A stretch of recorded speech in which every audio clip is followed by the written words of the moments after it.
কৃষ্ণকালী মায়ের জয়, জয় সোনা মায়ের জয়। তো আজকে চলে এসেছি নতুন একটা ভিডিও নিয়ে। আগের ভিডিওতে আমাকে অনেকে ভালোবাসা দিয়েছেন, আর সেখানে সবাই জানতে চেয়েছে যে কিভাবে মায়ের জপ করতে হয়, কৃষ্ণকালী মায়ের নাম কখন জপ করতে হয়, কিভাবে জপ করতে হয়। তো সেই টপিক নিয়ে আমি এই ভিডিওটা করছি। তো চলুন সবাই আমার মায়ের কাছ থেকে জেনে নিন কিভাবে কৃষ্ণকালী মায়ের জয় কৃষ্ণকালী মায়ের জয়, সোনা মায়ের জয়। তো আপনারা বলেছেন যে জব কী করে করতে হয়, কোন সময় করতে হয়। সকালবেলা চান টান করে যখন আপনারা পুজো আচ্ছারা করবেন তখন একবার কৃষ্ণকালী মায়ের নাম জপ করবে, একবার সন্ধেবেলায় কৃষ্ণকালী মায়ের নাম জপ করবেন। তো কৃষ্ণকালী মায়ের যখন নাম জপ করবেন তার আগে যারা গুরু দীক্ষা নিয়ে থাকে তারা গুরুর নাম আগে 10 বার জপ করে নেবে, তারপরে কৃষ্ণকালী মায়ের নাম জপ করবে। তো কৃষ্ণকালী মায়ের নাম জপ করতে গেলে সকাল সন্ধে তোমার 108 বার করে করুন, 108 বার করে করুন।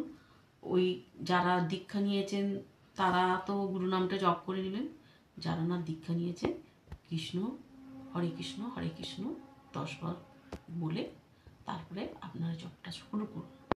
যখন জপটা শুরু করবেন তখন যেন মনের মধ্যে কোনো চিন্তাধারা নেবেন না। ছেলে মেয়ে নাতি নাতনি যে কোনো জিনিস একদম মাথার থেকে দূর করে দেবেন।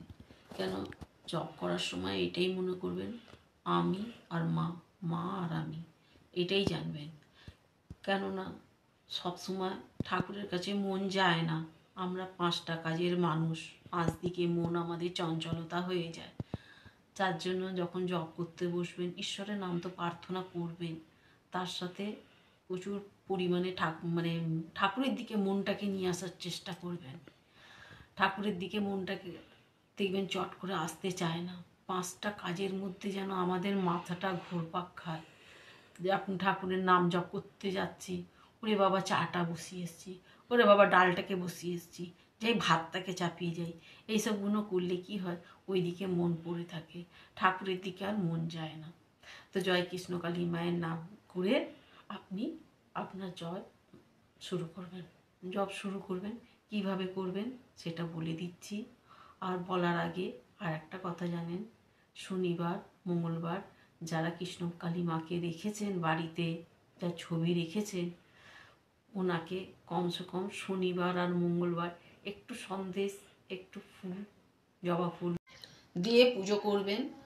তারপরে একটু লাল চন্দন পারলে শনি মঙ্গলবার একটুখানি ঘষে মাকে টিপ পরাবেন। জবা ফুলটা অতি অবশ্য লাল দেবে, কেননা মা তো জবা ফুল ভালোবাসে। অনেকে কমেন্ট করছে যে মা তো আমাদের ডাকে সাড়া দেয় না। মা কেন সাড়া দেবে না? আমাদের মাকে, গর্ভধারিণী মায়ের কথা বলছি, তাকে যদি আমি 10 বার ডাকি সে একবার হলেও সাড়া দেবে। ইনিও তো আমাদের গর্ভধারিণী মা, ইনি তো হলেন বিশ্ব জগতের মা, কেন সাড়া দেবেন না? আপনারা ধৈর্য ধরে মাকে ডাকুন না, দেখুন না মাকে পান কি না। মা ঠিক কোনো না কোনো উপায় বের করে দেবে। আপনি একদম নিঃস্বার্থভাবে মাকে ডেকে যান। আর সবসময় চাইলে হয় না, কিছুটা ভালোবাসা মাকে দিতে হয়। সবসময় যদি চাই চাই করি মা কোথা থেকে পাবে? আজকের বলুন, মা যদি খেত, কেউ কি পুজোর ডালা নিয়ে মন্ডা মিঠাই সাজিয়ে মায়ের কাছে যেত? না, যেত না। জানবে যে আমার ফলমূল সব খেয়ে নেবে।